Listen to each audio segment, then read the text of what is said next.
బిల్లులు చెల్లించకపోతే గడ్డి తిని బతకాలా?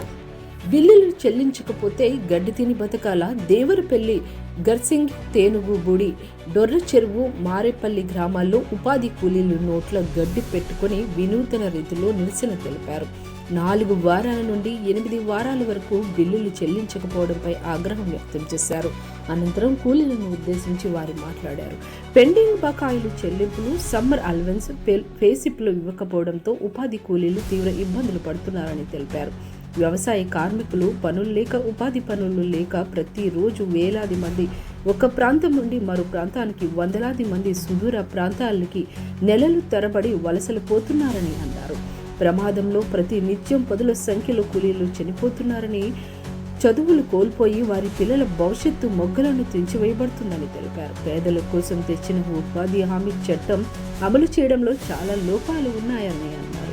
కుటుంబంలో 3-4 పనిచేయడం వల్ల 100 రోజులు త్వరగా పూర్తి అవుతున్నాయని, ఎండాకాలంలో నేల గట్టిగా మారి కూలి గిట్టుబాటు కావడం లేదన్నారు. గతంలో ఇస్తున్న సౌకర్యాలన్నీ ఆపేశారని తెలిపారు. ఉపాధిలో రాజకీయ జోక్యం పెరిగి కూలీలకు మస్టర్లు ఇవ్వకుండా రాజకీయ పార్టీ నాయకులకు మస్టర్లు ఇచ్చి పేదలతో డబ్బు వసూలు చేసుకుంటున్నారని అన్నారు. పేదలకు వరం లాంటి ఉపాధి హామీ చట్టాన్ని అధికారులు, రాజకీయ నాయకులు కుమ్మక్కై చట్టం స్ఫూర్తిని నీరుగారుస్తున్నారని ఆగ్రహం వ్యక్తం చేశారు. కాబట్టి ఈ క్రింది డిమాండ్ల పరిష్కారం కోసం, ఉపాధి హామీ అమలు కోసం చట్టాన్ని ఆదర్శవంతమైన అమలుకై చర్యలు తీసుకోవాలని డిమాండ్ చేశారు. ఈ కార్యక్రమంలో అధిక సంఖ్యలో కూలీలు పాల్గొన్నారు.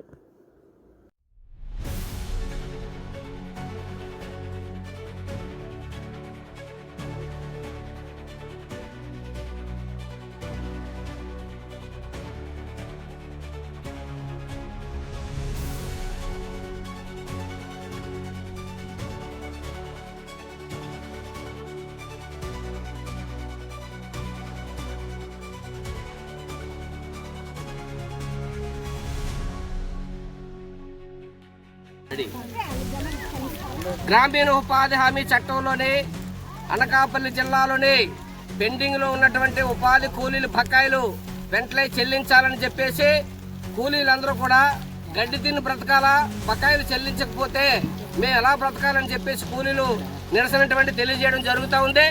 దీంతో పాటు గ్రామీణ ఉపాధి హామీ చట్టంలోని ఈ రోజు వరకు గతంలో ప్రభుత్వం సమ్మర్ అలవెన్స్ ఇచ్చేది, మంచినీళ్ళ డబ్బులు, తట్ట, గుణపం, పారో డబ్బులు ఇచ్చేది, ఇవన్నీ కూడా పూర్తిగా కత్తిరించేశారు.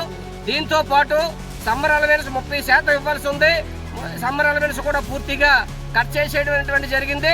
బడ్జెట్ లో 1,25,000 ఉన్నటువంటి బడ్జెట్ ని 1,00,000 రూపాయల నుంచి 90,000 నుంచి 80,000 నుంచి ఇప్పుడు 62,000 రూపాయలు కుదించేసి కూలీలు ఉసిరినటువంటిది ఈ రోజు తీస్తా ఉంది. మెటీరియల్ ఛార్జ్ అనేటువంటిది విపరీతంగా పెంచేశారు. ఈ రోజు అనేకటువంటి మెటీరియల్ ఛార్జ్ పెంచేసి కూలీలకు ఇవ్వాల్సినటువంటి బకాయిలు అవి కూడా సక్రమంగా ఇవ్వకుండా వీళ్ళు ఉసురు పెట్టినటువంటి పరిస్థితి రోజు కనిపిస్తూ ఉంది. అందుకని ఈ జిల్లాలోనే 4 వారాల నుంచి 8 వారాల వరకు బకాయిలు ఉన్నాయి. వాళ్ళందరికీ బకాయిలు వెంటనే చెల్లించాలని చెప్పేసి రేపు 12వ తారీఖున విజయవాడ నెహ్రూ చౌక్ దగ్గర ఉపాధి కూలీలు పెద్ద ఎత్తున ఆందోళన చేసి బకాయిల కోసం చెరో విజయవాడ అనేటువంటిది పోతా ఉన్నారు. కాబట్టి ఈ ప్రభుత్వం వెంటనే స్పందించి బకాయిలు విడుదల చేయాలని చెప్పేసి మేము డిమాండ్ చేస్తా ఉన్నాం. దీంతో పాటు ఈ రోజు ఉపాధి కూలీల యొక్క పరిస్థితి అగమ్య గోచరంగా ఈ రోజు మారుతా ఉంది. ఉపాధి కూలీలకి సక్రమంగా బకాయిలు ఇవ్వకపోవడం, పని దినాలు సక్రమంగా కల్పించకపోవడం, ఆ విధంగా తీవ్రమైనటువంటి ఇబ్బందులు పనిచేసేటువంటి పరిస్థితి ఈ రోజు కనిపిస్తా ఉంది. వీళ్ళతో పాటు ఫీల్డ్ అసిస్టెంట్లు ఈ రోజు పనిచేస్తున్నటువంటి ఫీల్డ్ అసిస్టెంట్లకి మానసికమైనటువంటి ఒత్తిడి తీసుకొని వచ్చి ఫీల్డ్ అసిస్టెంట్ల మీద ఒత్తిడి తీసుకొచ్చి వాళ్ళని మానసికంగా ఈ రోజు గురి చేసినటువంటి పరిస్థితి ఈ రోజు అనేకమైనటువంటి జిల్లాల్లో, ఈ జిల్లాలను కూడా కనిపిస్తా ఉంది. అందుకని ప్రభుత్వం ఏదైతే ఎలవెన్సులు, మంచినీళ్ళు, తట్ట, గుణపం, పారకు తగ్గించేసిందో, సమ్మర్ అలవెన్స్ తగ్గించేసిందో అవన్నీ కూడా సక్రమంగా వెంటనే అమలు చేయాలి. టెంట్లు, పని ప్రదేశాల్లో టెంట్లు లేవు. టెంట్లు లేక ఎండాకాలం రేపు గాలుపులు వస్తే ప్రజలు తీవ్రమైన ఇబ్బందులు పడి ప్రాణాల మీదకు తెచ్చుకునేటువంటి పరిస్థితి రోజు కనిపిస్తుంది.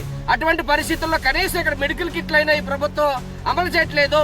గతంలోనే పేసిప్పులు ఇచ్చేది, పేసిప్పులైనా ఏ కూలీ ఎంత పని చేస్తాడో తెలిసేది. ఈ రోజు పేసిప్పులు ఇవ్వడం లేదు. ఆ విధంగా ఉపాధి హామీ చట్టాన్ని ఈ రోజు ప్రభుత్వం నీరుగార్చేటువంటి ప్రయత్నం ఈ రోజు చేస్తా ఉంది. అందుకని కూలీలు చూస్తే ఊరుకోరు. రేపు విజయవాడకి వేలాదిగా తరలి వస్తా ఉన్నారు. వచ్చి పెద్ద ఎత్తున ఆందోళన చేసి ప్రభుత్వం మెడలు వంచి ఉపాధి హామీ చట్టాన్ని మేము రక్షించుకుంటామని చెప్పేసి తెలియజేస్తూ ఆంధ్రప్రదేశ్ వ్యవసాయ కార్మిక సంఘంగా ఈ ప్రభుత్వాన్ని డిమాండ్ చేస్తా ఉన్నాం.